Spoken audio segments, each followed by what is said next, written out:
Taste the Daily. నమస్తే నేను దేవి welcome to story board. రెండు తెలుగు రాష్ట్రాల సీఎంలు కలుస్తున్నారు. ఈ నెల 6న వాళ్ళు సమావేశం కాబోతున్నారు. ఈ భేటీకి సంబంధించి చంద్రబాబు లేఖ రాయగా దానికి రేవంత్ రెడ్డి పాజిటివ్ గా స్పందించారు. దాంతో ఈ ఇద్దరు సీఎంల సమావేశం మీద సర్వత్రా ఉత్కంఠ నెలకొంది. 10 ఏళ్ల విభజన సమస్యలు ఇప్పటికైనా కొలిక్కి రావాలన్న ఆశాభావం వ్యక్తమవుతోంది. అన్ని సమస్యలకు కాకపోయినా కొన్నింటికైనా ఈ భేటీలో పరిష్కారం దొరుకుతుందా? తెలుగు రాష్ట్రాల ముఖ్యమంత్రుల సమావేశం ఈ నెల 6వ తేదీన హైదరాబాద్లోని ప్రజాభవన్లో జరగబోతోంది. ఏపీ తెలంగాణ సీఎంలు చంద్రబాబు, రేవంత్ రెడ్డి మధ్య కీలక భేటీకి అధికార యంత్రాంగం ఏర్పాట్లు చేస్తోంది. 10 ఏళ్లు పరిష్కారం దొరకని విభజన సమస్యలకు ఈ భేటీలో అయినా పరిష్కారం దొరుకుతుందా లేదా అనేది చూడాల్సిందే. తెలుగు రాష్ట్రాల విభజన జరిగి 10 ఏళ్లైంది. కానీ ఇంతవరకు విభజన సమస్యలు కొలికి రాలేదు. మొదట్లో 2 రాష్ట్రాలు సోదర రాష్ట్రంతో చర్చలకు ప్రత్యేక అధికారులను నియమించి వరుసగా సమావేశాలు పెట్టినా పెద్దగా ఫలితం కనిపించలేదు. కేంద్రం కూడా తన వంతుగా కమిటీలు వేసినా పరిష్కారం చూపలేకపోయింది. ఉమ్మడి ఆస్తులు, విద్యుత్, జల సమస్యలు జటిలంగా మారాయి. వానలు తక్కువ పడ్డప్పుడల్లా 2 రాష్ట్రాల మధ్య కృష్ణా నీళ్ల కోసం పంచాయతీ నడుస్తోంది. విద్యుత్ విషయానికొస్తే ఎవరికి బకాయి ఉన్నారనే విషయం తేలడం లేదు. 2 రాష్ట్రాలు వేటికవే సొంత వాదన వినిపిస్తున్నాయి. దీంతో కేంద్రం కూడా చేతులెత్తేసిన పరిస్థితి. ఉమ్మడి ఆస్తుల విషయంలో షీలా బీడే కమిటీ చేసిన ప్రతిపాదనల్లో కొన్నింటికి ఏపీ, కొన్నింటికి తెలంగాణ అభ్యంతరం చెప్పాయి. ఎవరికి వారు తమకు అనుకూలంగా ఆస్తుల విభజన జరగాలని కోరుకోవడంతో అది చిక్కుముడి పడింది. గతంలోనూ తెలుగు రాష్ట్రాల సీఎంల మధ్య అడపదడపా సమావేశాలు జరిగిన సమస్యలైతే అలాగే ఉన్నాయి. మరి ఇప్పుడైనా తెలుగు రాష్ట్రాల సీఎంలు సమస్యల పరిష్కారానికి ఏదైనా రోడ్ మ్యాప్ కనుక్కుంటారా లేదా అనేది చూడాల్సింది. సీఎంలు రేవంత్ రెడ్డి, చంద్రబాబుల భేటీలో రాష్ట్ర పునర్విభజన చట్టంలోని పెండింగ్ సమస్యలే ప్రధాన ఎజెండా కాబోతున్నాయి. పునర్విభజన చట్టంలోని 9వ షెడ్యూల్లో ఉన్న ఆర్టీసీ, రాష్ట్ర ఆర్థిక సంఘం తదితర 23 కార్పొరేషన్ల ఆస్తులపై 2 రాష్ట్రాల మధ్య ఏకాభిప్రాయం కుదరక పెండింగ్లో ఉన్నాయి. 10వ షెడ్యూల్లోని తెలుగు అకాడమీ, అంబేద్కర్ తెలుగు యూనివర్సిటీ వంటి 30 సంస్థల ఆస్తులు, సేవలపై కూడా భిన్న అభిప్రాయాలున్నాయి. రాజ్ భవన్, హైకోర్టు, లోకాయుక్త, కార్మిక సంక్షేమ నిధి, వాణిజ్య పన్నులు, విద్యుత్ సంస్థల బకాయిలపైన వివాదాలున్నాయి. 2 రాష్ట్రాల అధికారులతో కేంద్ర హోంశాఖ పలు సమావేశాలు నిర్వహించినప్పటికీ సమస్యలు పరిష్కారం కాలేదు. ముఖ్యమైన చిక్కులను ముఖాముఖి చర్చలతో పరిష్కరించుకోవాల్సిన అవసరం ఉందని ఏపీ సీఎం చంద్రబాబు చొరవ చూపడంతో 2 రాష్ట్రాల మధ్య ఏళ్లు తరబడి పెండింగ్లో ఉన్న విభజన సమస్యలు కొలికి రావచ్చని ఇరు రాష్ట్రాలు ఆశిస్తున్నాయి. విభజన సమస్యల పరిష్కారం కోసం భేటీ అవుదామంటూ ఏపీ సీఎం చంద్రబాబు రాసిన లేఖపై తెలంగాణ సీఎం రేవంత్ రెడ్డి సానుకూలంగా స్పందించారు. చర్చల ప్రతిపాదనను ఆహ్వానిస్తూ ఈ మేరకు చంద్రబాబుకు లేఖ రాశారు. ఈ నెల 6న హైదరాబాద్లోని ప్రజాభవన్ వేదికగా చర్చిద్దామని ఆహ్వానించారు. అంతకుముందు తెలంగాణ ముఖ్యమంత్రి రేవంత్ రెడ్డికి ఆంధ్రప్రదేశ్ ముఖ్యమంత్రి నారా చంద్రబాబు నాయుడు సోమవారం లేఖ రాశారు. ఇరు రాష్ట్రాల మధ్య కొనసాగుతున్న విభజన అంశాలను పరిష్కరించుకుందామని ఆ లేఖలో పేర్కొన్నారు. ఇందుకు ఈ నెల 6న హైదరాబాద్లో సమావేశమవుదామని ప్రతిపాదన చేశారు. రాష్ట్ర విభజన జరిగి 10 ఏళ్లైనా చాలా సమస్యలు అలాగే ఉన్నాయని, ఇరు రాష్ట్రాల ముఖ్యమంత్రుల ముఖాముఖి సమావేశాలతోనే ఇవి పరిష్కారమవుతాయని ఏపీ సీఎం ఆ లేఖలో పేర్కొన్నారు. ఈ 2 రాష్ట్రాల మధ్య ఉన్నటువంటి సమస్యల్లో ముఖ్యంగా ఇటీవల మనకు నోటీస్కి వచ్చింది ఇది హైదరాబాద్లో ఉన్నటువంటి అనేక బిల్డింగ్స్ అన్నమాట. లేక్ వ్యూ గెస్ట్ హౌస్ కానీ, సెక్రటరియట్ బిల్డింగ్స్ కానీ, లేకపోతే ఇక చాలా గవర్నమెంట్ బిల్డింగ్స్ పైన 10 ఏళ్ల తర్వాత తెలంగాణ గవర్నమెంట్కి పూర్తి హక్కులు వస్తాయని ఆ రోజు డిసైడ్ చేసినందుకు ఇప్పుడు తెలంగాణ ప్రభుత్వం అంటే గెస్ట్ హౌస్లు కానీ, లేక క్వార్టర్స్ కానీ, లేక ఇతర గవర్నమెంట్ బిల్డింగ్స్ అన్నింటినీ తమ ఆధీనంలోకి తీసుకునే దానికి చర్యలు తీసుకుంటున్నారు. మరోవైపు తెలంగాణ ముఖ్యమంత్రి రేవంత్ రెడ్డికి వ్యవసాయ శాఖ మంత్రి తుమ్మల నాగేశ్వరరావు లేఖ రాశారు. తెలంగాణ ఆవిర్భావం నుంచి ఈ ప్రాంత వాసుల్లో చర్చనీయాంశంగా ఉన్న ఖమ్మం జిల్లా భద్రాచలం విలీన గ్రామ పంచాయతీలపై ప్రత్యేక చొరవ తీసుకోవాలని లేఖలో పేర్కొన్నారు. ఏపీలో విలీనమైన ఏటపాక, గుండాల, పురుషోత్తమపట్నం, కన్నాయిగూడెం, పిచ్చుకలపాడు గ్రామ పంచాయతీలను తిరిగి భద్రాచలంలో కలపాలని కోరారు. భద్రాచలం 5 పంచాయతీలు కంపల్సరీగా మాకు ఇవ్వాల్సిందే. దానికి బదులుగా వాళ్ళు ఏమడుగుతారు, మనం ఏం చేద్దాము అది తర్వాత. ఎందుకంటే అవి సబ్మర్షన్లో లేవు, మండలంలో ఉన్నాయి కాబట్టి వెళ్ళిపోయినాయి. భద్రాచలం కింద అంటే ఓకే, ఈ పైన ఉన్నాయి. ఆంధ్రప్రదేశ్, తెలంగాణలో ప్రధానంగా గోదావరి, కృష్ణా నదులు ప్రవహిస్తున్నాయి. ఈ 2 నదుల జలాల పంపిణీకి సంబంధించి ట్రిబ్యునల్స్ చెప్పే వాదనలపై 2 రాష్ట్రాలకు అభ్యంతరాలున్నాయి. 2014లో ఆంధ్రప్రదేశ్, తెలంగాణ విడిపోయాయి. బేసిన్ల లెక్కల ప్రకారం తెలంగాణ రాష్ట్రంలో కృష్ణా బేసిన్ 68% ఉండగా నీటి వాటా 37% వచ్చింది. ఆంధ్రలో కృష్ణా బేసిన్ 32% ఉండగా నీటి వాటా 64% వచ్చింది. ఉమ్మడి రాష్ట్రానికి ముందు నుంచి ఉన్న 811 టీఎంసీల నీటిని రెండు రాష్ట్రాలు పంచుకున్నాయి. అయితే ఏపీ తెలంగాణకు సమాన వాటా ఉండాలని తెలంగాణ ప్రభుత్వం కోరుతోంది. పోలవరం ప్రాజెక్టు కారణంగా కేంద్రం ఇదివరకు తెలంగాణలోని 7 మండలాలను ఏపీలో విలీనం చేసింది. ఆ మండలాలను తిరిగి తెలంగాణకు ఇవ్వాలని డిమాండ్ ఉంది. అయితే ఇందుకు ఏపీ ఎంతవరకు ఒప్పుకుంటుంది అనేది చూడాల్సింది. ఆ మండలాలన్నీ పోలవరం ముంపు ప్రాంతాల పరిధిలోకి వస్తాయి కాబట్టి వాటిని ఏపీలోనే ఉంచాలని ఆ రాష్ట్రం కోరే అవకాశం ఉంది.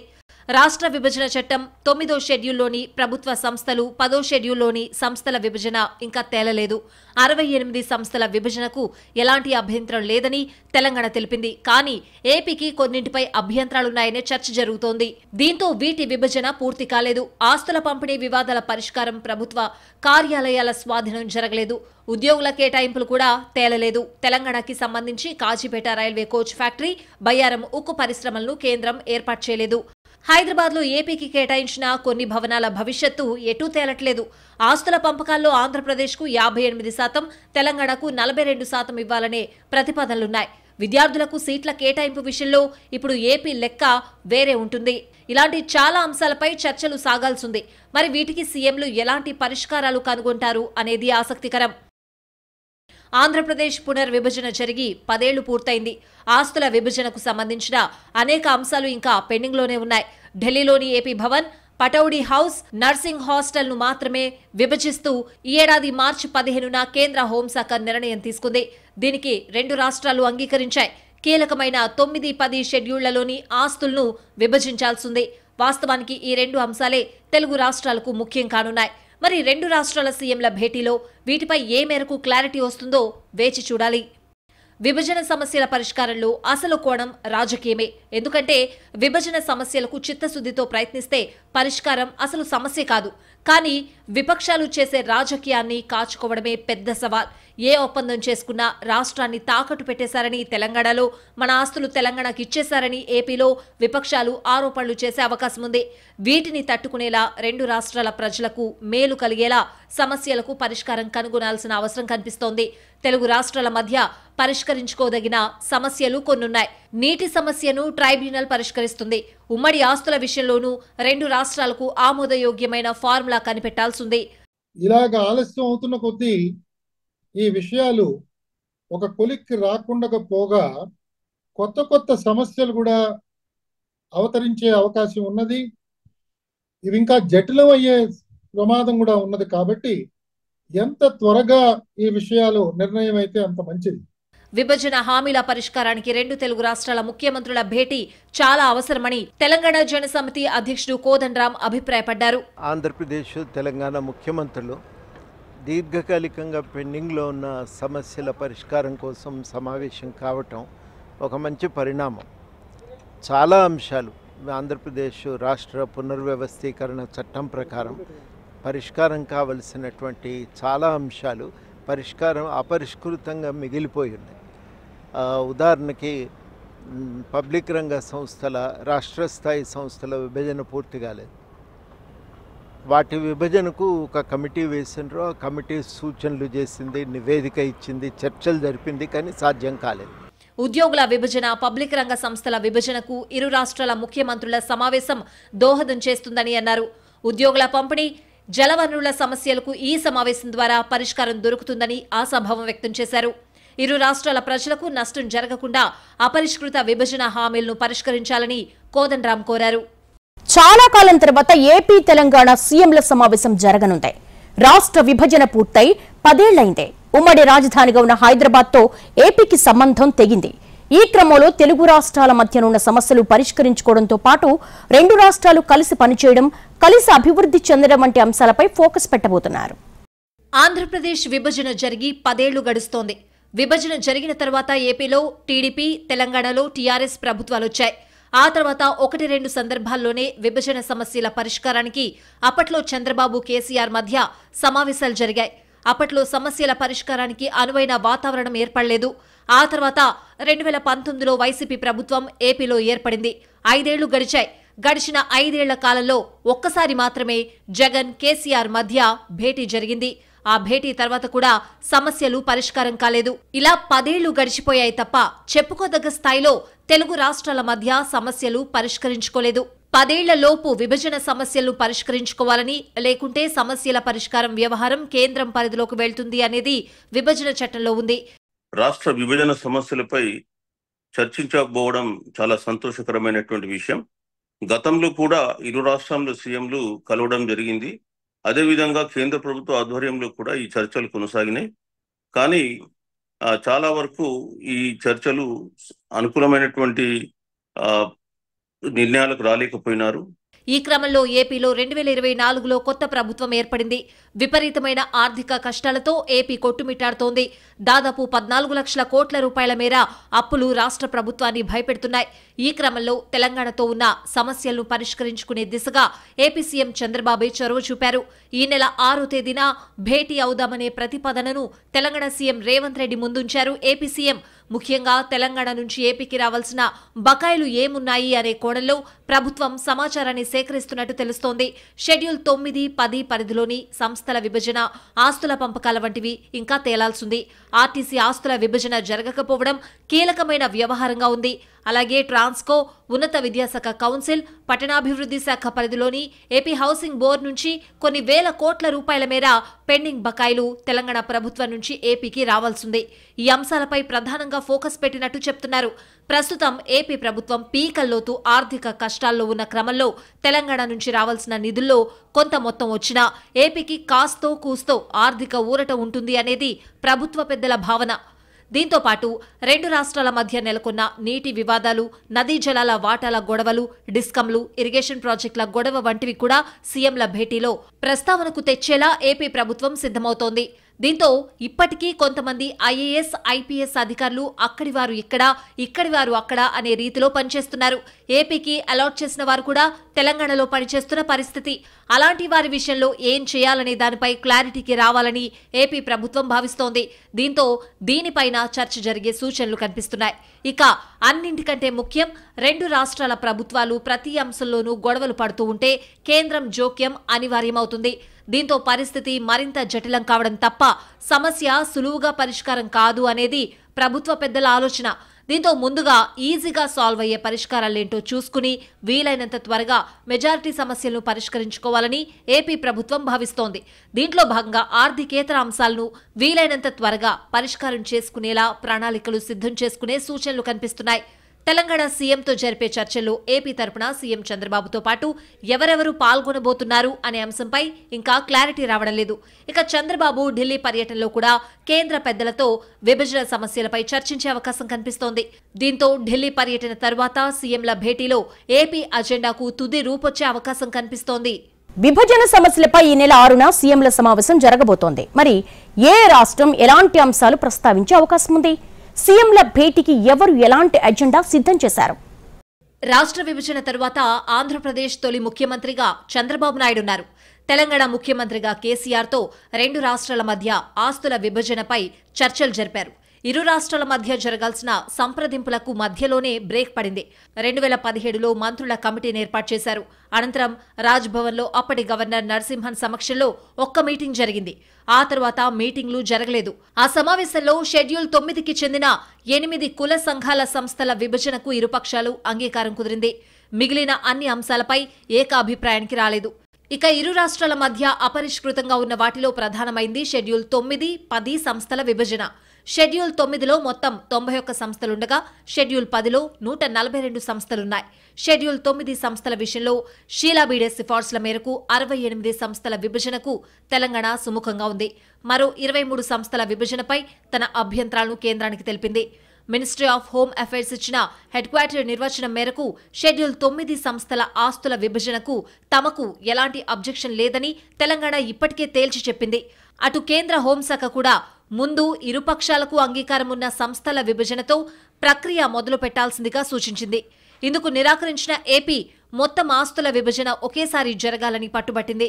షెడ్యూల్ 9 ప్రాపర్టీస్ హెడ్ క్వార్టర్తో పాటు ఎక్కడున్నా పంచాలనే డిమాండ్ను ముందుకు తెచ్చింది. షెడ్యూల్ 10 సంస్థల విషయంలో జూన్ 2, 2014 నాటికి ఉన్న నగదును పంచుకోవాలని కేంద్ర హోంమంత్రిత్వ శాఖ సూచించింది. ఆంధ్రప్రదేశ్ పునర్వ్యవస్థీకరణ చట్టం 2014 ప్రకారం షెడ్యూల్ 10 సంస్థల ఆస్తులు ఎక్కడివి అక్కడే ఉంచి ఉద్యోగుల విభజన చేసుకోవాల్సింది. కానీ ఇక్కడ కూడా ఏపీ ఆ ఆస్తుల విభజన జరగాలని కోరుకుంటోంది. ఇక షెడ్యూల్ 9లోని దిల్, RTC, housing corporation, state finance corporation లాంటి సంస్థలకు హైదరాబాద్, రంగారెడ్డి, మెదక్ జిల్లాల్లో వేల కోట్ల ఆస్తులున్నాయి. దిల్ సంస్థకు 5,000 ఎకరాలు, ఎస్ఎఫ్సీకి 400 ఎకరాలు, హౌసింగ్, ఆర్టీసీలకు రాష్ట్ర వ్యాప్తంగా వేల కోట్ల విలువైన భూములు, ఇతర ఆస్తులు ఉన్నాయి. వీటి నుంచి కూడా వాటా కావాలి అనేది ఏపీ డిమాండ్. కృష్ణా, గోదావరి నదులపై నిర్మిస్తున్న ప్రాజెక్టులకు సంబంధించి తెలంగాణ, ఆంధ్రప్రదేశ్ రాష్ట్రాలు పరస్పరం ఆయా బోర్డులకు ఫిర్యాదులు చేశాయి. విభజన చట్టానికి విరుద్ధంగా రాయలసీమ పంపింగ్ స్కీమ్, పోతిరెడ్డిపాడు కాల్వ వెడల్పు పథకాలను ఆంధ్రప్రదేశ్ చేపట్టిందని కృష్ణా బోర్డుకు తెలంగాణ ఫిర్యాదు చేసింది. ఈ విషయమై సుప్రీంకోర్టులోనూ, తెలంగాణ హైకోర్టులోనూ, హరిత ట్రిబ్యునల్లోనూ కేసు వేసింది. తెలంగాణ ప్రభుత్వం కృష్ణా బోర్డు అపెక్స్ కౌన్సిల్ ఆమోదం లేకుండా విభజన చట్టానికి వ్యతిరేకంగా కృష్ణానదిపై పాలమూరు, రంగారెడ్డి, డిండి, భక్తరామదాసు, మిషన్ భగీరథ, తుమ్మిళ్ల ఎత్తిపోతల ప్రాజెక్టులు నిర్మిస్తోందని, గోదావరి నదిపై కాళేశ్వరం, సీతారామ ఎత్తిపోతల పథకం, పెన్గంగపై 4 ప్రాజెక్టులు మొదలైన వాటిని నిర్మిస్తోందని కృష్ణా, గోదావరి బోర్డులకు ఆంధ్రప్రదేశ్ ప్రభుత్వం ఫిర్యాదు చేసింది. అపెక్స్ కౌన్సిల్ సమావేశంలో చర్చలు జరిపి నిర్ణయించే వరకు కృష్ణా, గోదావరి నదులపై ప్రాజెక్టులు నిర్మించొద్దని, కొత్త ప్రాజెక్టులన్నింటికీ డీపీఆర్లు సమర్పించాలని తెలంగాణ, ఆంధ్రప్రదేశ్ ప్రభుత్వాలకు కృష్ణా, గోదావరి బోర్డులు లేఖలు రాశాయి. కృష్ణా, గోదావరి బోర్డుల కేంద్ర జల సంఘం అనుమతి తీసుకోకుండా, అపెక్స్ కౌన్సిల్ మంజూరు చేయకుండా కృష్ణా, గోదావరి నదులపై కొత్తగా చేపట్టిన ప్రాజెక్టులు నిలిపివేయాలని ఉభయ తెలుగు రాష్ట్రాల ముఖ్యమంత్రులకు గతంలో కేంద్ర జలశక్తి మంత్రి గజేంద్ర సింగ్ షెకావత్ లేఖలు రాశారు. తెలంగాణ నిర్మిస్తున్న పాలమూరు, రంగారెడ్డి, డిండి ఎత్తిపోతల పథకాలపై సుప్రీంకోర్టు విచారణ జరిపింది. ఈ సమస్యను అపెక్స్ కౌన్సిల్లో పరిష్కరించాలని కేంద్ర ప్రభుత్వాన్ని ఆదేశించింది. తత్ఫలితంగా 2016 సెప్టెంబర్ 21న ఢిల్లీలో కేంద్ర ప్రభుత్వం ఆధ్వర్యంలో అపెక్స్ కౌన్సిల్ సమావేశం జరిగింది. సమస్య పరిష్కారం కాలేదు. బ్రిజేష్ ట్రిబ్యునల్ తీర్పు అమలులోకొస్తే తెలుగు గంగా ప్రాజెక్టుకు కూడా 25 టీఎంసీల నికర జలాలు అందుబాటులోకొస్తాయి. ఇక మిగిలిన ఆంధ్ర ప్రాజెక్టులు హాంద్రీనివాకు 40 టీఎంసీలు, గాలేరు నగరికి 38 టీఎంసీలు, వెలుగొండ ప్రాజెక్టుకు 43 టీఎంసీలు, వెరసి 121 టీఎంసీల నీరు అవసరమవుతుంది. తెలంగాణలోని కల్వకుర్తికి 25 టీఎంసీలు, నెట్టెంపాడుకు 25 టీఎంసీలు, ఎస్ఎల్బీసీ ప్రాజెక్టుకు 30 టీఎంసీలు, కొత్తగా నిర్మించే పాలమూరు, రంగారెడ్డి ప్రాజెక్టుకు 90 టీఎంసీలు, డిండి ప్రాజెక్టుకు 30 టీఎంసీలు, ఈ 5 ప్రాజెక్టులు మొత్తం 200 టీఎంసీల నీరు అవసరమవుతుంది. ఉభయ తెలుగు రాష్ట్రాల్లోని 8 ప్రాజెక్టులకు 321 టీఎంసీల నీరు అందుబాటులో లేని పరిస్థితుంది. కృష్ణా జలాల్లో ఉన్న అవకాశాలను పరిగణలోకి తీసుకుని ఉభయ రాష్ట్రాలు పంచుకునేందుకు మార్గాలున్నాయని నిపుణులంటున్నారు. ఉమ్మడి ఆంధ్రప్రదేశ్ రాష్ట్రానికి బ్రిజేష్ ట్రిబ్యునల్ క్యారీ ఓవర్గా కేటాయించిన 150 టీఎంసీలు ఇరు రాష్ట్రాలు పంచుకోవడం, తమ తమ రాష్ట్రాలలో కృష్ణానది ఆయకట్టు భూములకు ఆంధ్రలోని నాగార్జున సాగర్ కుడి కాల్వకు, తెలంగాణలోని ఎడమ కాల్వకు గోదావరి నీటిని తరలించి తద్వారా ఆదా అయ్యే నీటిని శ్రీశైలం ప్రాజెక్టు ద్వారా కృష్ణా జలాలను తమ తమ ప్రాజెక్టులకు వినియోగించుకోవడం, అంతిమంగా ఆంధ్రప్రదేశ్, తెలంగాణలు తమ తమ వాటాగా వచ్చే కృష్ణానది జలాలను పునః పంపిణీ చేసుకుని తమ రాష్ట్రంలోని ప్రాజెక్టులకు వినియోగించుకోవడం లాంటి ప్రతిపాదనలు పరిశీలించాలని నిపుణులు సూచిస్తున్నారు. కృష్ణా జలాల విషయంలో వాటాలు తేల్చాలని తెలంగాణ రాష్ట్రం డిమాండ్ చేస్తోంది. ఈ మేరకు కొత్త ట్రిబ్యునల్ ఏర్పాటు చేయాలని కోరుతోంది. కృష్ణా వాటా తేలే వరకు ఉమ్మడి వాటా నుంచి 50-50 నిష్పత్తిలో పంచుకోవాలని సూచిస్తోంది. దీంతో పాటు రాయలసీమ ఎత్తిపోతల పథకంపైన తెలంగాణ ప్రభుత్వం తీవ్ర అభ్యంతరాలు వ్యక్తం చేస్తోంది. ఇదిలా ఉంటే తెలంగాణలో నిర్మిస్తున్న పలు ప్రాజెక్టులపై ఆంధ్రప్రదేశ్ ప్రభుత్వం అభ్యంతరాలు చెప్తోంది. ఈ క్రమంలో శ్రీశైలం, నాగార్జున సాగర్ జలాశయాల వద్ద జల విద్యుత్ ప్లాంట్ల నిర్వహణ విషయంలోనూ రెండు రాష్ట్రాల మధ్య మాటల యుద్ధం సాగింది. పరస్పరం ఆరోపణలు, ఫిర్యాదులు చేసుకుంటున్నాయి. దీంతో ఈ సమావేశంలో ఈ ప్రాజెక్టులు, నీటి వినియోగం అంశంపైన ప్రధానంగా చర్చ జరిగే అవకాశం కనిపిస్తోంది. రాష్ట్రం వెలుపల ఆస్తులను 58-42 నిష్పత్తిలో పంచుకోవాలని విభజన చట్టంలో పేర్కొన్న నేపథ్యంలో పంపకాలు జరగాల్సింది. అదేవిధంగా కొన్ని స్థాయిల్లోని ఉద్యోగుల విభజన అంశం సైతం పెండింగ్లో ఉంది. ఈ సమావేశం ద్వారా ప్రధానంగా నీటి వివాదాల సమస్యకు పరిష్కారం చూపించాలని కేంద్రం భావిస్తోంది. రెండు రాష్ట్రాలు తమకు భవిష్యత్ రాజకీయాల్లో కీలకం కానుండడంతో కేంద్రం తమ బాధ్యతలను పూర్తి చేసేందుకు ప్రాధాన్యత ఇస్తున్నట్లుగా చెప్తున్నారు. అయితే ఈ సమావేశంలో రెండు రాష్ట్రాలు తమ వాదనలు బలంగా వినిపించేందుకు సిద్ధమవుతున్నాయి. హైదరాబాద్ పంజాగుట్ట, ఎర్రమంజిల్, పాటిగడ్డ, కుందన్బాగ్, మలక్పేట్, మాదనపేటల్లో ప్రభుత్వ ఉద్యోగుల నివాస గృహాల సముదాయాలున్నాయి. ఇవి కాక అంబర్పేట్ పోలీస్ లేన్, మొయినాబాద్లో గ్రేహౌండ్స్ క్వార్టర్స్ ఉన్నాయి. అన్నీ కలిపి 700 నుంచి 800 గృహాలు ఉంటాయని అంచనా. 2019లో వీటి అప్పగింత కోసం అప్పటి గవర్నర్ నరసింహన్ సమక్షంలో ఒక ప్రయత్నం జరిగినా అది విఫలమైంది. విడిపోయి దశాబ్దం గడిచినా రెండు రాష్ట్రాల మధ్య ఇంకా వివాదాస్పద అంశాలు అనేకమున్నాయి. దేశ రాజధాని ఢిల్లీలో సైతం ఆంధ్రప్రదేశ్ గెస్ట్ హౌస్ భవనాన్ని, దాని ఆస్తులను ఏకపక్షంగా విభజించారనే ఆరోపణలొస్తున్నాయి. రాష్ట్ర విభజన తరువాత ఆస్తుల పంపకాల కోసం కేంద్ర హోంశాఖ ఆధ్వర్యంలో దాదాపు 31 సమావేశాలు జరిగాయి. కేంద్ర హోంమంత్రి నేతృత్వంలో జరిగే దక్షిణాది రాష్ట్రాల మండలి సమావేశాల్లో తెలంగాణ, ఆంధ్ర రాష్ట్రాల మధ్య ఉన్న వివాదాస్పద అంశాల పరిష్కారానికి ప్రయత్నాలు జరిగాయి. కానీ ప్రతి సందర్భంలో ఎక్కడో చోట మెలిక పడుతూనే ఉంది.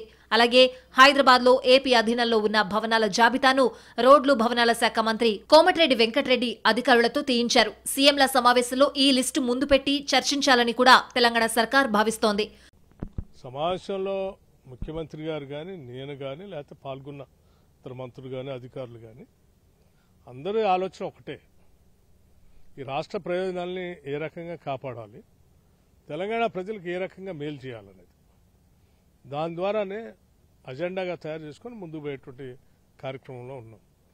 ముఖ్యమంత్రి రేవంత్ రెడ్డి గారు కూడా చాలా స్పష్టంగా ఈ రాష్ట్రానికి సంబంధించినటువంటి ప్రయోజనాలు, మన యువతకి, మన నీళ్లు, మన ప్రాజెక్టులు, మన ఆస్తులు, ఈ రాష్ట్రానికి మేలు జరగటం కోసం ఆనాడు చట్టంలో పొందుపరిచినటువంటి అంశాలు, వాటన్నిటిని కూడా పరిగణలో తీసుకొని రాష్ట్ర ప్రయోజనాలను ప్రమాదిగా ముందుకు పెట్టుకొని పోవాలనేటువంటి ఆలోచనతోనే ఉన్నాం. కాబట్టి ఈరోజు ప్రిలిమినరీగా ప్రిపరేషన్ అంతా కూడా తయారు చేసుకోవడం కోసం కూర్చొని ఒక్క మీటింగ్తో ఏదో అద్భుతాలు జరిగిపోతాయని ఎవ్వరూ అనుకోవడం లేదు. కానీ దశాబ్దం గడిచినా ఇంకా విభజన సమస్యల్ని పేరబెట్టుకోవడం ఎవరికి మంచిది కాదు. రెండు రాష్ట్రాలకు పరస్పర అవగాహన ఉంది. ఓపెన్ మైండ్తో చర్చించుకుంటే చాలా సమస్యలకు పరిష్కారాలు దొరుకుతాయని నిపుణులు చెప్తున్నారు. ఈ సమావేశంలో కొన్ని సమస్యలకైనా పరిష్కారం దిశగా అడుగులు పడి మిగతా సమస్యల పరిష్కారానికి ఓ మార్గసూచి తయారు కావాలనే భావన వ్యక్తమవుతోంది. అలా నిర్మాణాత్మకంగా చర్చలు జరిగితేనే ఉపయోగం ఉంటుందనే చర్చ జరుగుతోంది. ఎక్కువగా కాలయాపన చేస్తే రెండు రాష్ట్రాలకు పరస్పర నష్టం తప్ప ప్రయోజనం లేదనే వాదన గట్టిగా వినిపిస్తోంది. మరి తెలుగు రాష్ట్రాల సీఎంల భేటీలో ఎలాంటి నిర్ణయాలు తీసుకుంటారు అనేది చూడాల్సింది.